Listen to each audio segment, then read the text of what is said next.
सर्वनाश का द्वार। एक ब्राह्मण दरिद्रता से बहुत दुखी होकर राजा के यहाँ धन याचना करने के लिए चल पड़ा।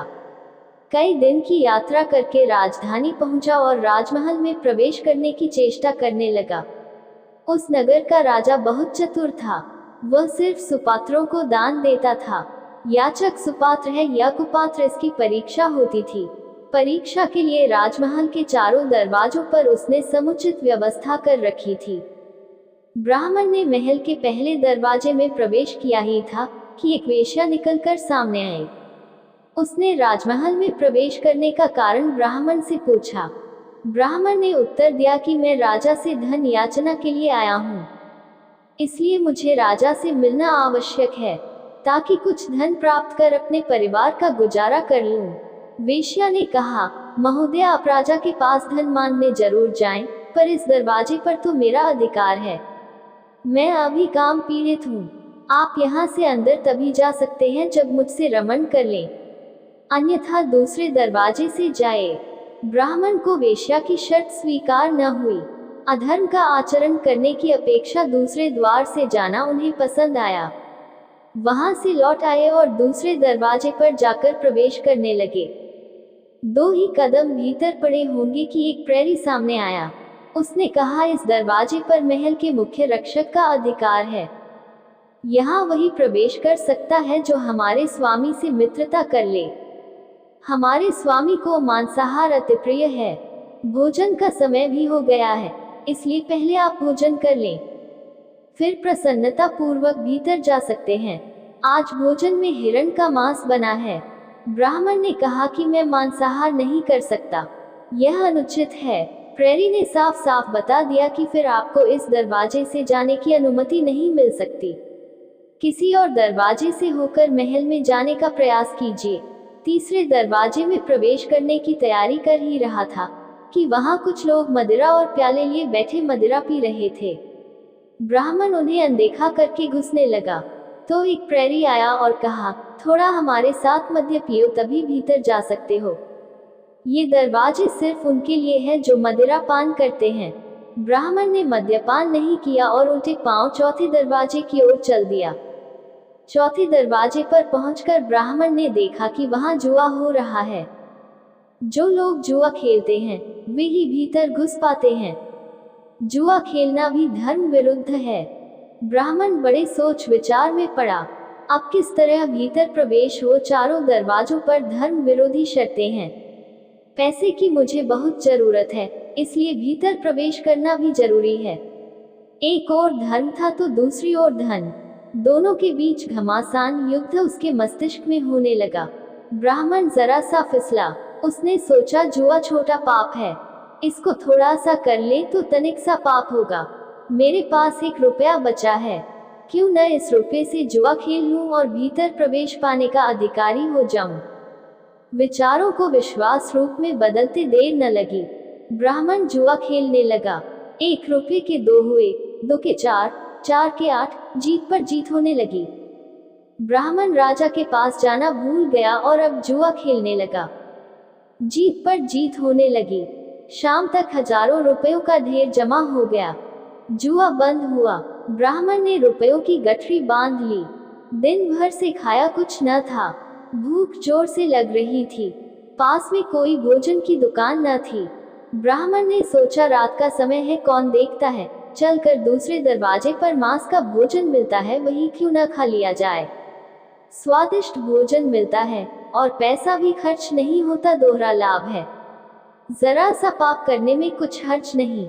मैं तो लोगों के पाप के प्रायश्चित कराता हूँ, फिर अपनी क्या चिंता है, कर लेंगे कुछ न कुछ। ब्राह्मण ने मांस मिश्रित स्वादिष्ट भोजन को छककर खाया। अस्वाभाविक भोजन को पचाने के लिए अस्वाभाविक पाचक पदार्थों की जरूरत पड़ती है। तामसी विकृत भोजन करने वाले अक्सर पान, बीड़ी, शराब की शरण लिया करते हैं। कभी मांस खाया न था, इसलिए पेट में जाकर मांस अपना कर्तव्य दिखाने लगा। अब उन्हें मद्यपान की आवश्यकता महसूस हुई।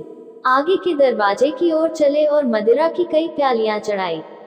अब वह 3 प्रकार के नशे में थे। धन काफी था साथ में, सो धन का नशा, मांसाहार का नशा और मदिरा भी आ गई थी। कंचन के बाद कुछ का, सुरा के बाद सुंदरी का ध्यान आना स्वाभाविक है। पहले दरवाजे पर पहुंचे और वेश्या के यहाँ जा विराजे। वेश्या ने उन्हें संतुष्ट किया और पुरस्कार स्वरूप जुए में जीता हुआ सारा धन ले लिया। एक पूरा दिन चारों द्वारों पर व्यतीत करके दूसरे दिन प्रातःकाल ब्राह्मण महोदय उठे। वेश्या ने उन्हें घृणा के साथ देखा और शीघ्र घर से निकाल देने के लिए अपने नौकरों को आदेश दिया। उन्हें घसीटकर घर से बाहर कर दिया गया। राजा को सारी सूचना पहुंच चुकी थी। ब्राह्मण फिर चारों दरवाजों पर गया और सब जगह खुद ही कहा कि वह शर्तें पूरी करने के लिए तैयार है, प्रवेश करने दो। पर आज वहां शर्तों के साथ भी कोई अंदर जाने देने को राजी न हुआ। सब जगह से उन्हें दुत्कार दिया गया।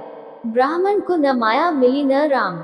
जरा सा पाप करने में कोई बड़ी हानि नहीं है, यही समझने की भूल में उसने धर्म और धन दोनों गंवा दिए। अपने ऊपर विचार करें, कहीं ऐसी ही गलतियां हम भी तो नहीं कर रहे हैं। किसी पाप को छोटा समझकर उसमें एक बार फंस जाने से फिर छुटकारा पाना कठिन होता है। जैसे ही हम बस एक कदम नीचे की ओर गिरने के लिए बढ़ा देते हैं, फिर पतन का प्रवाह तीव्र होता जाता है और अंत में बड़े से बड़े पापों के करने में भी हिचक नहीं होती। हर पाप के लिए हम खोखले तर्क भी तैयार कर लेते हैं, पर याद रखें जो खोखला है वह खोखला है। छोटे पापों से भी वैसे ही बचना चाहिए जैसे अग्नि की छोटी चिंगारी से सावधान रहते हैं। सम्राटों के सम्राट परमात्मा के दरबार में पहुंचकर अनंत रूपी धन की याचना करने के लिए जीव रूपी ब्राह्मण जाता है। प्रवेश द्वार काम, क्रोध, लोभ, मोह के 4 पहरेदार बैठे हुए हैं। वे जीव को तरह तरह से बहकाते हैं और अपनी ओर आकर्षित करते हैं। यदि जीव उनमें फंस गया तो पूर्व पुण्य रूपी गांठ की कमाई भी उसी तरह दे बैठता है जैसे कि ब्राह्मण अपने घर का 1 रुपया भी दे बैठा था। जीवन इन्हीं पाप जंजालों में व्यतीत हो जाता है और अंत में वेश्या रूपी ममता के द्वार से दुत्कारा जाकर रोता पीटता इस संसार से विदा होता है।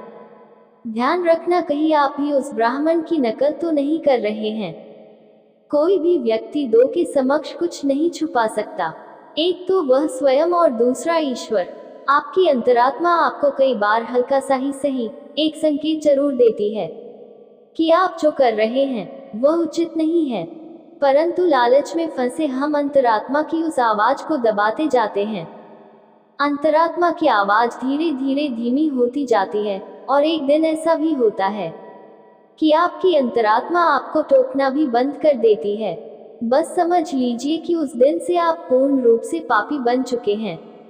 जैसे ही आपको सही और गलत का फर्क दिखाने वाली ईश्वरीय शक्ति आपकी अंतरात्मा ने आपका साथ छोड़ दिया है, अब आपको गर्त में जाने से कोई रोक नहीं सकता। बहुत से लोग कहते हैं कि इस संसार में पापी ही फूलते हैं। यह उनका वहम है। उन पापियों के पूर्वजन्म के कुछ ऐसे पुण्य होते हैं जिनके प्रताप से उन्हें छोटी छोटी सफलता मिलती रहती है।